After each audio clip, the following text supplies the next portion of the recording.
I'm so excited to bring her up on stage. Samantha and I connected a couple weeks ago, and I remember feeling like a real kinship with her because she and I seem to have something in common when it comes to storytelling, where sometimes when we're on the ground, it's like a little weird, a little, confusing, kind of how we want to get our thoughts in order.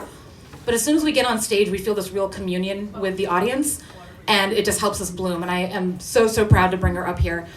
She hosts a podcast called Flushing It Out. She's immensely, immensely talented. So please welcome Samantha to the stage.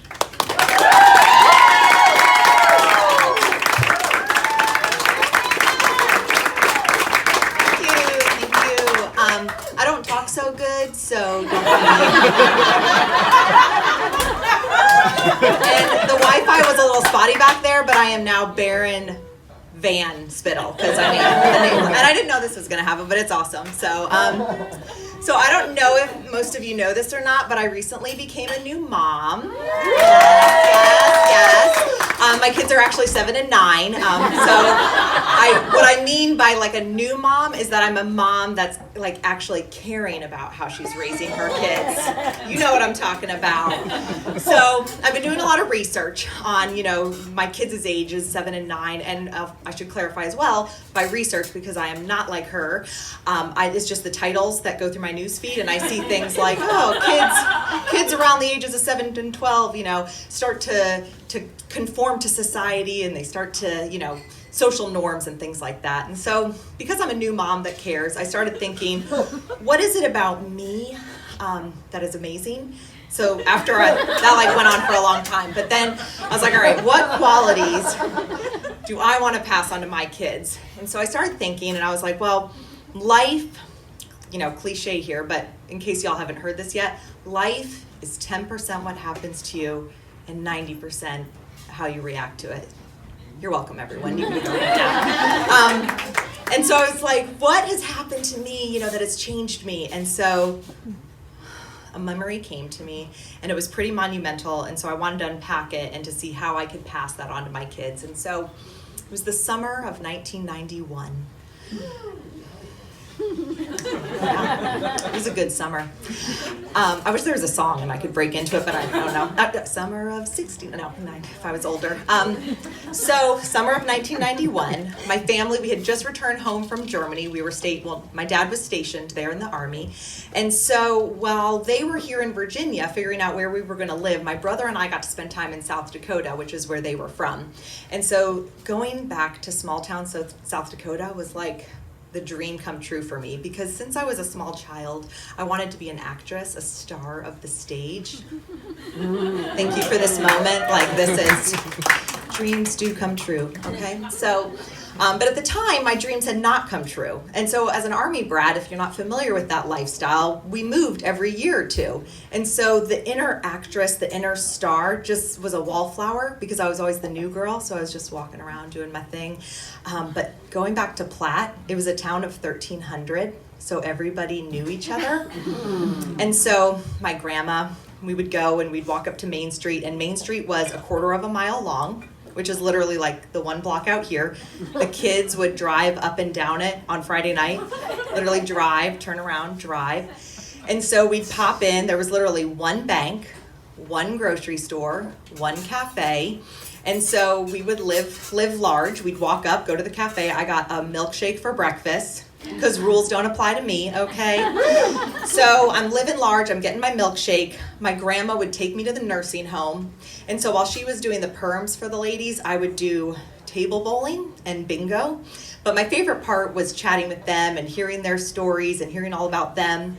And then, of course, there was the occasional ones who, didn't feel like sharing or talking, or the ones that physically couldn't talk anymore. But I knew that was like an open invitation, that they wanted to hear all about my life. So I was like, yes, this is amazing. And so what really confirmed that I was the star, in the making that I was, is that these visits were in the local paper. Samantha Ellis visits local nursing home, which was right above the sports section, and the local team, the Killer Tomatoes, real name, and the top bowling scores of the week, which my grandpa held down. And so I was like, we're like royalty.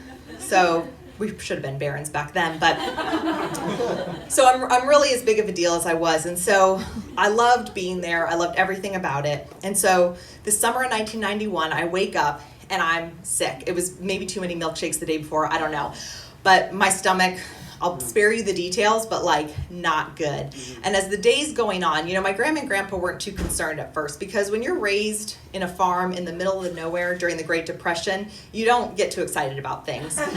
So they've seen worse, So as the day's going on, I'm getting worse and worse and worse.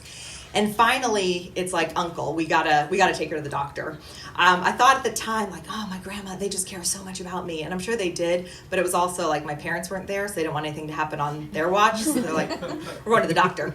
And as we're going, I start to notice, because being the empathetic, insightful child I am, I see that my grandma's starting to get pretty uncomfortable. And so now looking back, I realize that that's white coat syndrome, So I go with her, and we walk in. And I'm like, oh, hello, Ruth and Samantha. And I'm like, even though I'm like almost dead at this point, I was like, oh my gosh, hi. She must have read last week's article about me at the nursing home. It's like, thank you. So I sit down, and as I'm sitting there, I'm like, if they want to put this in the paper next week, that would be fine with me, because I know the town is like thinking of how I'm doing. So we finally get called back, and I'm like waving to my fans, like, thank you, receptionist. We go back into the room, and my grandma, like I said, she's just super uncomfortable, and I couldn't figure it out as a kid, but being a natural mimicker, or if that's a word, I was like, we're just sitting here, we're not talking, no jokes, no stories, nothing. It's just, this is serious time. So the doctor, asks a couple things. We say how sick I am. He thanks, and he finally comes up with the diagnosis. I had a virus. And so I was extremely dehydrated. And so, before Google and WebMD, the doctor is the only one who knows all the answers. And especially when you live in the middle of nowhere, if you never go to the doctor, it's always bad news. So I kind of understood where my grandma was coming from a little bit.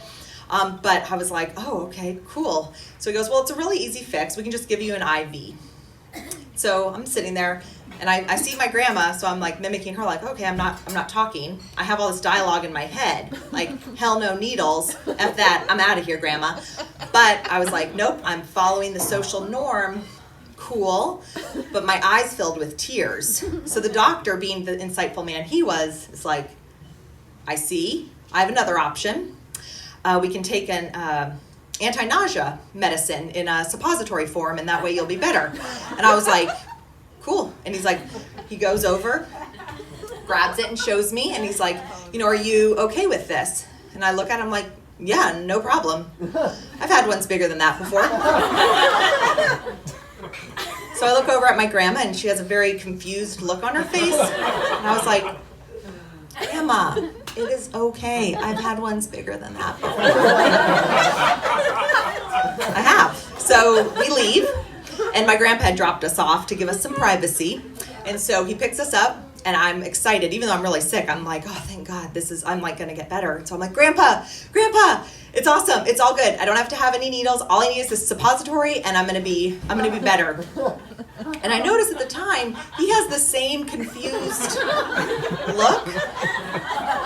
So once again, I'm like, Grandpa, I've had ones bigger than this before. I'll be okay. I don't know if they realized like what a educated, well-traveled 8-year-old I was. Like, this isn't my first rodeo, okay? So we go back home, and I'm like, oh, finally, I can't wait to get feeling better. I'm like, Grandma, can I have a glass of water? Need to get that suppository. It was at that moment where her face went from like confusion to shock to like horror. Because she realized, like, not only did I not know what a suppository was, but she would have to be the one to explain it as well as administer it. So little did I know that, like, that tiny little mistake I made at the doctor's office by just naively agreeing to this, it was like pulling a pin on a grenade that was now like going off in my face or my butt probably. So it was like the moment of truth. Like, is this going to happen? My grandma knew it could possibly be traumatic. And so she's like, do you want to go back and get the IV?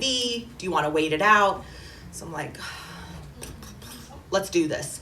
I'm like, all right. So when you're that sick, I don't know if anyone's been like on the brink of death, dehydration, but you're like, screw it, I don't care. So I'm like, all right, let's do the damn thing. So we go to the bedroom. I lay down. My grandpa is pacing the hallway outside. My grandma has the suppository in hand. And as I'm laying there, I'm like, this is probably what childbirth was like back in the day. Like when the husbands were walking outside. But instead of everyone waiting for something to be pushed out, we're all waiting for something to be pushed in. And that's when I was realizing, I do not want this story in next week's paper.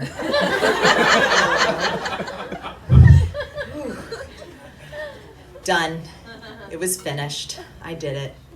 Now there was the Samantha before the suppository and the Samantha after the suppository.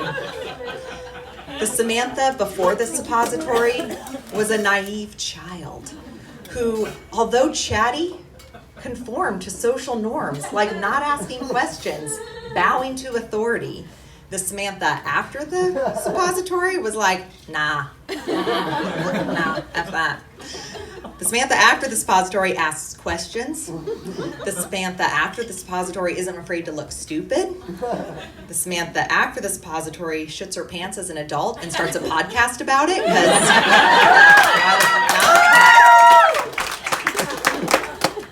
So I hope and pray that my children will not conform to the societal norms and that they will always ask questions and that my life lesson will be passed on so they can avoid the mistake of not asking questions and ending up with something literally up your butt. Good night. Thank you.